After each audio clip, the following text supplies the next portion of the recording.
तो hello friends, I am Pawan Kumar, BTech second year student.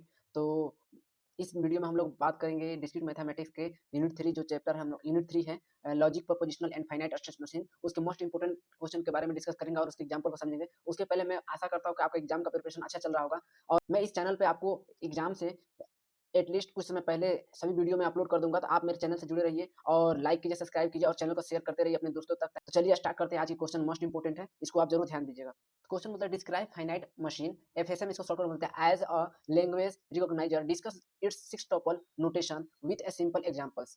यानी सबसे पहला होता है फाइनाइट स्टेट मशीन, जिसको एफएसएम बोलते हैं, लैंग्वेज रिकॉग्नाइजर के रूप में कैसे हो। तो सबसे पहले फाइनाइट स्टेट मशीन एफएसएम, इसको शॉर्ट बोलते हैं when used to language recogniser as also called finite automation.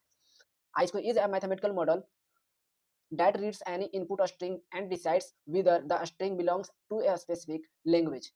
तो सबसे पहले फाइनाइट स्टेट मशीन से पहले हम लोग जानेंगे कि मशीन होता क्या है। तो मशीन एक डिवाइस होता है जिसमें हम लोग क्या करते हैं, सेट के रूप में उसमें इनपुट सिग्नल कुछ डालते हैं और फिर हम लोग क्या मिलता है, एक आउटपुट मिलता है। अब एग्जांपल के लिए आप समझ सकते हैं कि जब हम लोग जनरेटर देखे हैं या ऑटोमोबाइल के पार्ट्स होते हैं, कार बाइक जो होते हैं, उसमें हम लोग क्या करते हैं, पहले फ्यूल को इनपुट के रूप में देते हैं, तब हम लोग क्या करते हैं, जनरेटर हम लोग का इलेक्ट्रिसिटी प्रोड्यूस कर देता है और हम लोग का जो कार होते हैं या बाइक होते हैं, हम लोग को एक स्थान से दूसरे स्थान तक हम लोग को ट्रेवल मतलब पहुंचा देते हैं। तो ये हम लोग आउटपुट के रूप में मिल जाता है। उसके अलावा अब बात करते हैं फाइनाइट स्टेट मशीन होता क्या है। तो फाइनाइट स्टेट मशीन जो होता है एक मैथमेटिकल मॉडल ये भी होता है, जब इसमें क्या कहते हैं, लैंग्वेज रिकॉग्नाइज करने के लिए इसमें एफएसएम को किया जाता है, तब इसमें क्या होता है, फाइनाइट ऑटोमेशन हो जाता है। तब इसी को कहते हैं हम लोग फाइनाइट। जब फाइनाइट ऑटोमेशन में चला जाता है तो फाइनाइट ऑटोमेशन प्रक्रिया को ही हम लोग का प्रोसेस को ही हम लोग क्या बोलते हैं, फाइनाइट ऑटोमेशन या finite state machine. Language recogniser है वो एफएसएम मतलब फाइनाइट स्टेट मशीन के इनपुट के जो भी स्ट्रिंग आते हैं उसको रीड करता है और डिसाइड करता है कि ये स्ट्रिंग गिवन लैंग्वेज का पार्ट है या नहीं है। अब नेक्स्ट बात करते हैं इसके मैकेनिज्म। मैकेनिज्म मतलब वर्किंग प्रिंसिपल क्या है, एफएसएम का वर्किंग को समझते हैं। The machine begins a designated start state and moves from state input state based on a input signal। FSM हमेशा हम लोग जब भी स्टार्ट करते हैं तो उसको फिक्स स्टार्ट स्टेट से ही स्टार्ट करते हैं। फिर सेकंड पॉइंट में क्या है कि ये इनपुट स्ट्रिंग को लेफ्ट से राइट या symbol to symbol by symbol read करता है। अब थर्ड पॉइंट जो है, हर सिंबल के लिए एफएसएम स्टेट क्या करता है, चेंज करते रहता है, यानी ट्रांजिशन रूल के अकॉर्डिंग। रिजल्ट में वही लिखा है कि after reading the entire string, if the machine is one of the accepting final state, the string is accepted recognized, if it ends any other state the string is rejected. चौथा अगर rule का बात करें तो जब पूरी string हम लोग को रीड हो जाती है मशीन में, तो एफएसएम क्या करता है, फाइनल या एक्सेप्टिंग स्टेट में हो तो स्ट्रिंग को एक्सेप्ट कर लेता है। लेकिन अगर किसी और स्टेट में है, यानी फाइनल में ना हो या एक्सेप्टिंग स्टेट में ना हो, तो स्ट्रिंग को क्या कर देता है, तुरंत रिजेक्ट कर देता है। तो आप ऐसे लिख सकते हैं एग्जाम पॉइंट में से कि after reading the complete input string, if the FSM reaches the final state, the string is said to be accepted. अब नेक्स्ट बात करते हैं इसका पर्पस क्या है। तो it is used a compilers for lexical analysis to recognise keywords tokens and in text search engines. यानी FSM का पर्पस क्या होता है, ये कहाँ कहाँ यूज किया जाता है एफएसएम। तो हम लोग का सबसे पहला है कि कंपाइलर डिजाइन में इसको लेक्सिकल एनालिसिस के रूप में किया जाता है। फिर दूसरा हम लोग करते हैं कि कीवर्ड और टोकन्स रिकॉग्नाइज करने के लिए किया जाता है। और थर्ड है टेक्स्ट सर्चिंग और पैटर्न मैचिंग के लिए किया जाता है। और फोर्थ है हम लोग का डिजिटल सर्किट डिजाइन में भी किया जाता है। तो ये चार हम लोग का पर्पस होता है एफएसएम का डिजाइन करने का। तो अब बात करें six topple notation of FSM, यानी फाइनाइट स्टेट मशीन का सिक्स टॉपल नोटेशन क्या होता है। तो while a basic recognizer DFA मतलब होता है deterministic finite automation is often defined by a six tuple many formal definition। यानी जो रिकॉग्नाइजर होता है डीएफए का, उसको सिक्स टपल नोटेशन के लिए बहुत सारे डिफिनेशन यूज करते हैं। ये सिक्स टपल है। फाइनाइट सेट ऑफ क्या है, इसको डिनोट करता है क्यू से। A non empty set representing all possible internal condition of the machine. यानी जो होता है एक क्यू जो होता है एक नॉन एम्प्टी फाइनाइट सेट होता है और ये एफएसएम के सारे पॉसिबल स्टेट को रिप्रेजेंट करता है। अब एग्जांपल के लिए जैसे कि आप समझ सकते हैं कि क्यू जो होता है, हम लोग को क्यू को हम लोग डिनोट करते हैं कैसे, तो ऐसे क्यू नॉट, फिर उसके बाद Q1 Q2 ऐसे करके हम लोग का बहुत सारे ऑटोमेशन होता है। नेक्स्ट हम लोग का इनपुट अल्फाबेट, इसको समेशन से इसके द्वारा डिनोट करते हैं। तो a finite set of symbol that machine can read, यानी जो इनपुट होता है इसको साइन से, समेशन वाला साइन से वो सिंबल होते हैं जो कि एफएसएम को क्या करता है, ये रीड करता है। और रीड करने के बाद क्या करता है कि ये भी क्या होता है, फाइनाइट सेट होता है। एग्जांपल के लिए आप समझ सकते हैं कि जो समेशन ऑफ इसको कैसे इनपुट के रूप में आई1 इसको बोल दीजिए, आई2 इसको बोल दीजिए, आई1 आई2 के रूप में भी इसको डिनोट करते हैं, तो ये इनपुट होता है।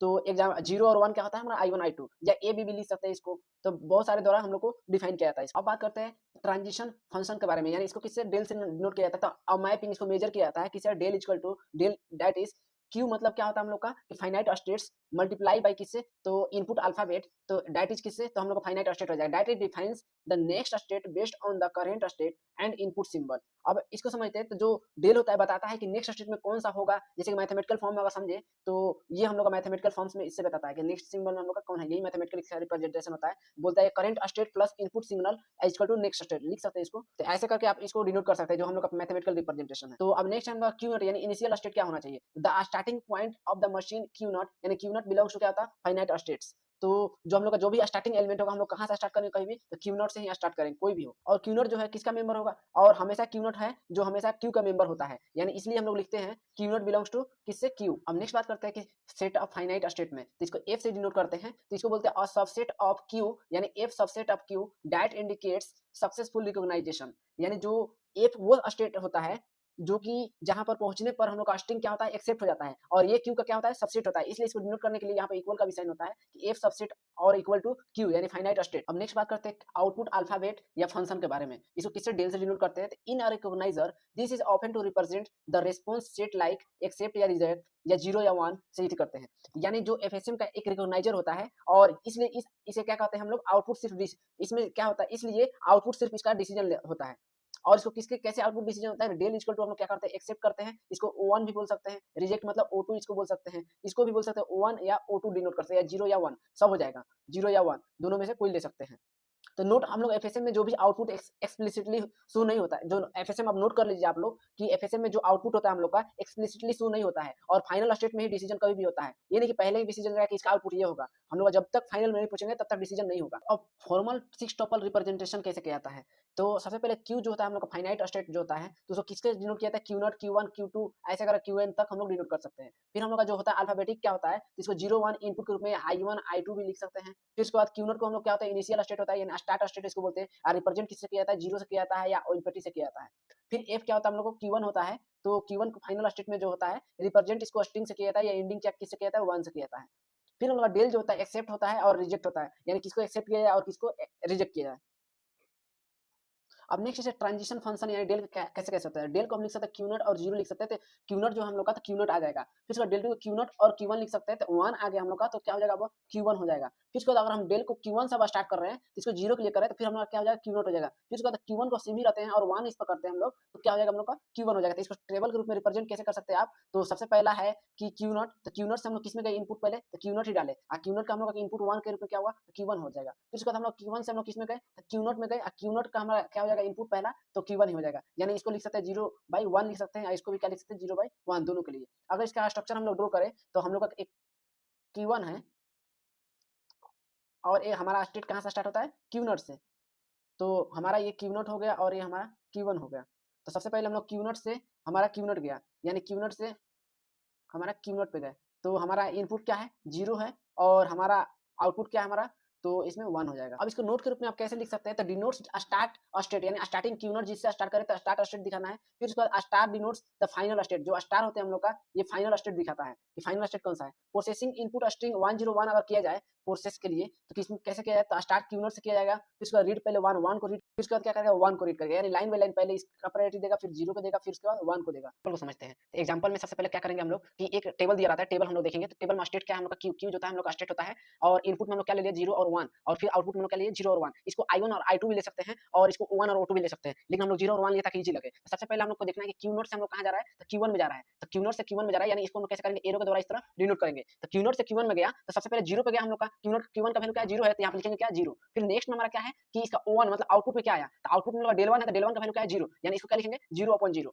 फिर नेक्स्ट हम लोग का सेकंड में चेक करेंगे Q1 से किस पे गया, Q1 पर, तो यानी Q1 जो है हम लोग का Q1 से इस Q1 पर ही गया, तो इसका पहले सबसे पहले इनिशियल क्या होगा हम लोग का, तो 0 है, तो यहाँ पे क्या लिखेंगे 0, और फिर आउटपुट का इनिशियल क्या होगा, तो इसका भी हम लोग का डेल 1 है, तो डेल 1 का वैल्यू क्या है 0, इसका भी वैल्यू क्या आ जाएगा 0। फिर नेक्स्ट अब चेक करेंगे Q2, तो Q2 को हमारा क्या है, तो ये गया Q0 के पास, तो Q2 जो है हम लोग का वो सबसे पहले किसके पास गया, क्यू नोट के पास, तो इसका वैल्यू इनिशियल स्टेट क्या है, तो ये हम लोग का 0 है, और फिर इसके बाद आउटपुट में इनिशियल डेल 3, तो डेल 3 का भी वैल्यू क्या है हम लोग का 0, तो इसलिए लिखते हैं 0।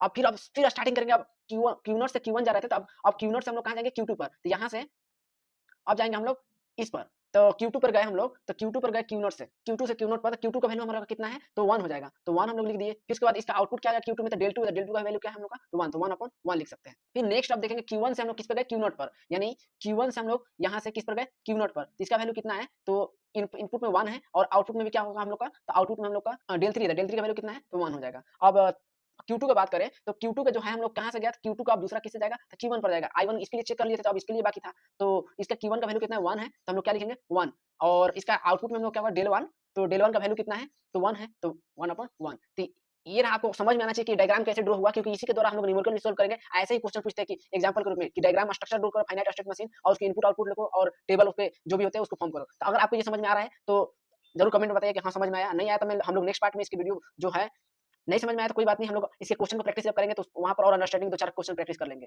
अब इसके रिजल्ट क्या बोलता है कि the machine end in state Q1 since Q1 belongs to F the string 101 is accepted. तो जो मशीन हम लोग का इंड करेंगे किसके, इंड इन स्टार्ट स्टेट किससे, Q1 से, और Q1 बिलोंग्स टू किससे करेगा, F। F जो होता है हम लोग क्या होगा, फाइनल स्टेट होगा स्ट्रिंग का, और क्या करेगा हम लोग का, जब फाइनल स्टेट में जाएगा तो 101 हम लोग क्या कर लेगा, एक्सेप्ट कर लेगा।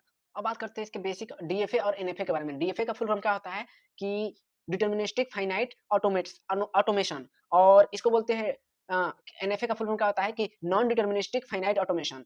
अब इसे ट्रांजिशन इनपुट पर बात करते हैं। इसके पहले सबसे पहले इसकी डिफिनेशन क्या होता है। डिटर्मिनिस्टिक का मतलब होता है कि हर सिचुएशन का में डिसीजन क्या होता है, फिक्स होना, और नॉन डिटर्मिनिस्टिक का मतलब है कि एक से ज्यादा चॉइसेस पॉसिबल नहीं होती है। अगर सिंपल लैंग्वेज में समझे डीएफए में मशीन जो होता है कंफ्यूज नहीं होता है, और एनएफए में क्या होता है कि मशीन के पास ऑप्शन बहुत सारे होते हैं। ट्रांजिशन पर इनपुट, तो इसमें क्या होता है कि एग्जैक्टली 1, इसमें 0 1, और यानी डीएफए जो होता है हर स्टेट पर इनपुट का सिंबल के लिए एग्जैक्टली क्या होना चाहिए, 1 ट्रांजिशन होता है। लेकिन जो एनएफए होता है उसमें एक स्टेट से सेम इनपुट पर क्या होता है, पहले 0 ट्रांजिशन हो सकता है, फिर सेकंड में क्या उसके पास ऑप्शन तो बहुत सारे होते हैं, तो पहले 0 ट्रांजिशन होगा, फिर एक ट्रांजिशन हो सकता है, या मल्टीपल ट्रांजिशन भी हो सकता है। तो सिंपल अगर इसको समझे तो डीएफए में there is actually 1 transition for each input symbol, where अगर आपको लिखना है अब भी उसे लिख सकते हैं, आपको डीएफए लिखे there is actually 1 transition for each input symbol, whereas in NFA के लिए आप लिखिएगा कि देयर मे बी 0 1 और मोर ट्रांजिशन। अब बात करते हैं इसके एफ साइलेंट ट्रांजिशन, इसको एफ साइलेंट से डिनोट करते हैं, तो इसमें बोलता है नॉट अलाउड, और इसमें क्या होता है, अलाउ करता है, यानी डीएफए जो होता है ट्रांजिशन के अलाउ नहीं होता है, मतलब बिना इनपुट पढ़े स्टेट में चेंज नहीं कर सकते हम लोग। एनएफए जो होता है ट्रांजिशन के अलाउ करता है, यानी मशीन के बिना कोई सिंबल रीड किए नेक्स्ट स्टेट में हम लोग जा सकते हैं। यानी डीएफए जो होता है नेक्स्ट स्टेट में फिक्स होता है, यानी current state plus input plus 1 next state ऐसे लिख सकते हैं। और जबकि हम लोग का एनएफए जो होता है नेक्स्ट स्टेट में मल्टीपल हो सकता है, यानी जैसे मशीन अलग अलग पाथ पे ट्राई करती है। इंपोर्टेंट अगर बात की जाए, अगर एनएफए का बात करें तो एनएफए कोई भी अगर पाथ उसके फाइनल स्टेट में अगर पहुंच जाए तो क्या होगा, स्ट्रिंग क्या करेगा, एक्सेप्ट कर जाएगा। तो इम्प्लीमेंटेशन का बात करें तो इम्प्लीमेंटेशन का कैसे कर सकते हैं, डीएफए में इजी होता है, यानी इंप्लीमेंट करना इजी होता है, और कंप्यूटर का डायरेक्टली यूज कर सकते हैं हम लोग। बल्कि एनएफए में क्या होता है कि मल्टीपल इसमें होता है, तो इसमें इंप्लीमेंटेशन करना क्या होगा, डिफिकल्टी होगा, और इसमें डायरेक्ट हार्डवेयर और सॉफ्टवेयर में यूज नहीं होता है, इसलिए इसे कंपाइल टाइम पर जब कंपाइल करते हैं तो उसमें डीएफए प्रेफर किया जाता है, एनएफए नहीं किया जाता है। अब पावर का बात करें, डीएफए और एनएफए का टाइप की लैंग्वेज रिकॉग्नाइज करता है, क्योंकि डीएफए इक्वल टू क्या होता है, एनएफए उसका पावर वाइज। नेक्स्ट वीडियो में हम लोग इसके न्यूमेरिकल की बात करेंगे कि कैसे न्यूमेरिकल बनाए जाते हैं, क्योंकि ये वीडियो ऑलरेडी हमारा लंबा हो चुका है, और एग्जाम पॉइंट ऑफ व्यू से हम नहीं सोच रहे कि आपका कोई भी टाइम ज्यादा लगे और आप ज्यादा टाइम दो। हम छोटा छोटा स्किप बना रहे ताकि आप टॉपिक वाइज देख ले जो इंपोर्टेंट टॉपिक है, और उसको देखकर अपना एक शॉर्ट नोट्स बना ले और उसको रिवीजन करें। एग्जाम से 1-2 दिन पहले मैं इस सारी वीडियो को अपलोड कर दूंगा, एटलीस्ट 5 यूनिट का थ्योरी प्लस में उसके प्रूफ टेक्निक का भी बाकी है, तो प्रूफ में बताऊंगा कि कौन कौन से प्रूफ होते हैं 1 से लेकर 5 यूनिट तक, कि आपको कौन कौन से प्रिपरेशन करना चाहिए। उसके अलावा हम लोग पीवाई के क्वेश्चन को भी एक बार डिस्कस करेंगे, पेपर एनालिसिस के रूप में कि 2018 से लेकर 2025 तक क्वेश्चन कैसे पूछे और उसको सॉल्यूशन भी करेंगे वन शॉट के रूप में। तो आप मेरे चैनल से जुड़े रहिए।